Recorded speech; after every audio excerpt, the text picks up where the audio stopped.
got 'em all around the old corral. Oh, we're in the VIP booth. I'm with you. So how'd you meet Kinky? He came in onto my show in Austin one day. This was back in 2009, I guess. And then he came in with Juford. And then we both ended up at a libertarian convention. Really? We were both speaking. Well, he spoke. I was like on a media panel. And then he got up and did his kinky thing. He was selling books. And so we started talking then. And when I moved to San Antonio, I thought, well, I'm going to call him up about the new book of poems, see if he can help me out. And that's what I did. I just called him up and asked him about that. And then I ended up going up to the ranch. And we've just been talking ever since. And So when's the last time you read anything for an audience? It's been like 5 years. It was in Colorado. This is the first time I've ever read in Texas, and I'm at fucking Sam's fucking burger. How are you joint. feeling about it? Oh, I'm a basket case. I'm a fucking basket case. I think it's going to be great. Yeah. There was one table out in that shed. This is so surreal. Isn't this surreal? Not behind the curtain, right in front of the curtain.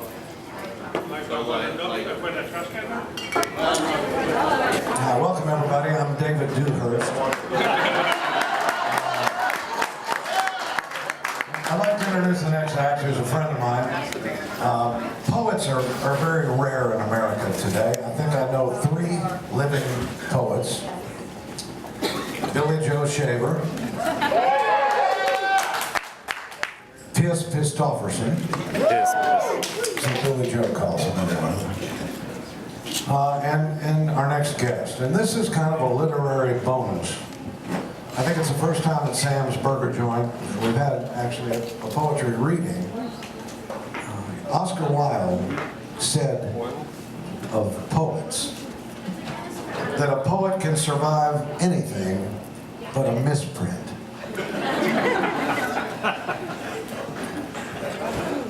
And my friend, you probably know him through KTSA Radio. It's a drive time radio personality.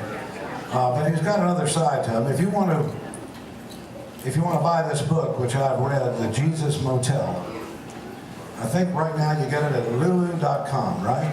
LULU.com. And this is really good poetry.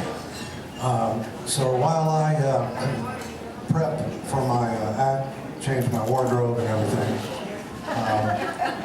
let us give a big warm welcome to Sean Rima. Sean?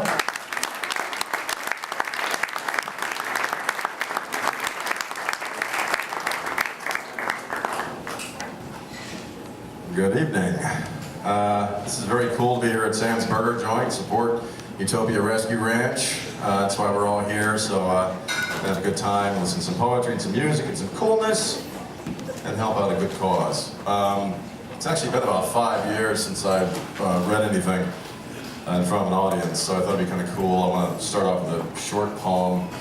This was the first poem I ever read before a live audience at a place called the Moon Cafe in Annapolis, Maryland, back in 1994. It's the only poem I can remember also. It's called My Angel's Voice. Every once in a while, some young, tender-faced angel will look you straight in the eye and whisper in all her delicate ways, "You are one of the most fucked up human beings I've ever met in my entire life." Oh well, at least you'll be remembered for something.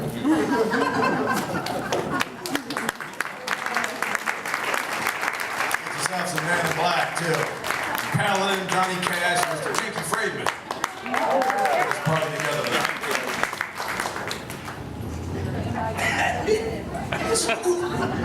Very smooth. This is my favorite poem. And this is in the Jesus Motel. Poem for a ham sandwich.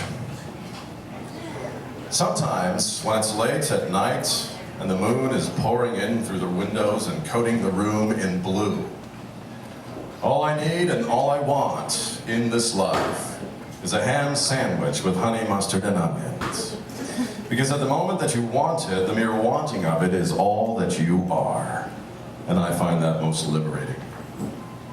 So the next time you find yourself in the kitchen, standing in the white light of the refrigerator door, butt naked with a heart on, deep into the lunch meat on a lonely Saturday night, try to think religious thoughts as you are sliding the butter knife engorged with mustard across the milky white thighs of a slice of Wonder Bread.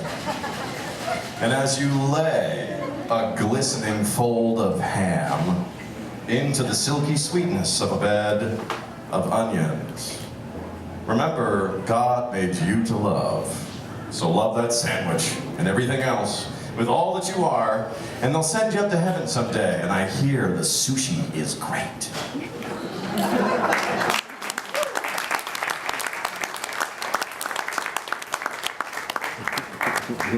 Thank you very much, thank you. This is a poem I wrote about, it was the week before the 10-year anniversary of September 11th, this past September, a year ago.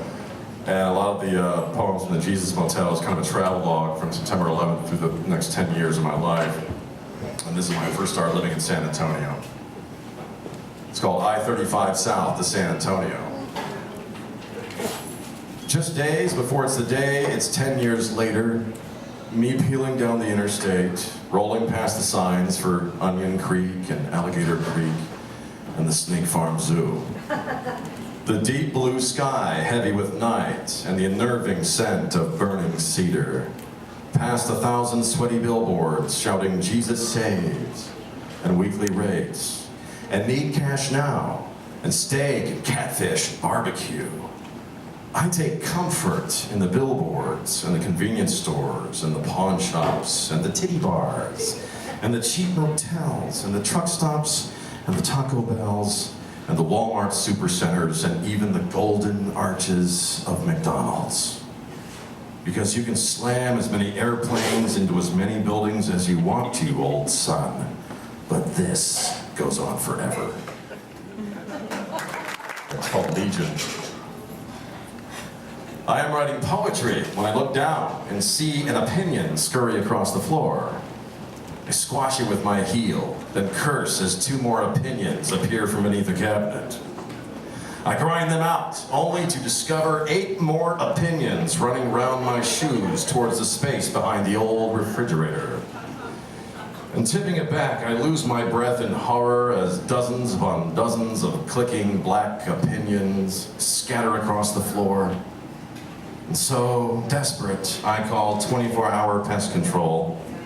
They gas the place, but it is far too late. All the eggs have been laid. And now the walls shiver with 100 generations of oily opinions, gnawing past the insulation and the wood and the filth, crawling up my legs at night, tumbling from my pillowcase.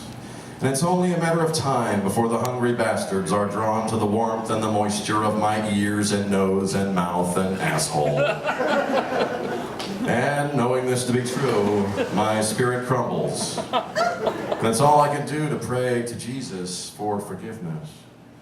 So that when my distended belly pops like a melon and 1,000 legions of sated opinions flow from my dead, stinking body, I'll get my ticket punched for an escalator ride up to paradise, where the only opinion allowed to survive is love without condition.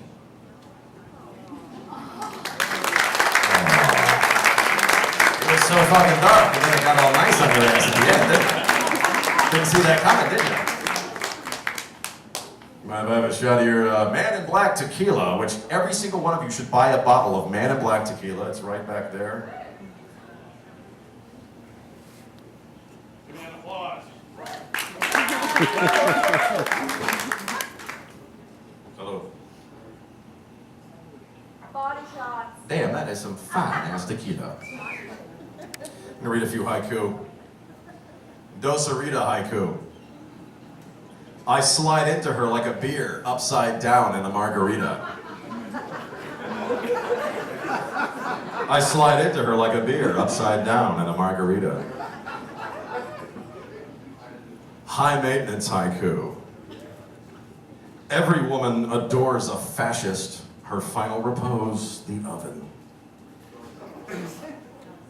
Every woman adores a fascist, her final repose, the oven. Prophetic haiku. Jesus and Buddha hang outside the drugstore, smoking pot and laughing.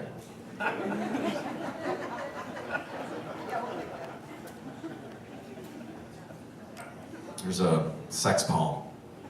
Anybody want to hear a sex poem? It's called Bottleneck Slide. The fingers of my right hand sink into plump, sweet thigh flesh as my left hand reaches under her shoulder and clutches her breast. And then I tune her with my pelvis until every sound she makes is in harmony with the universe. And it's here, in this room, when the mood is just right, that I slide my lips down her neck. And together we play a sultry Texas blues like nobody's business. As the walls shiver and sweat, like a jumping dive bar on the edge of town, the one the decent folk tend to avoid. But we don't care, me picking her chords until the sun comes up, and all that's left are sighs and moans and breakfast.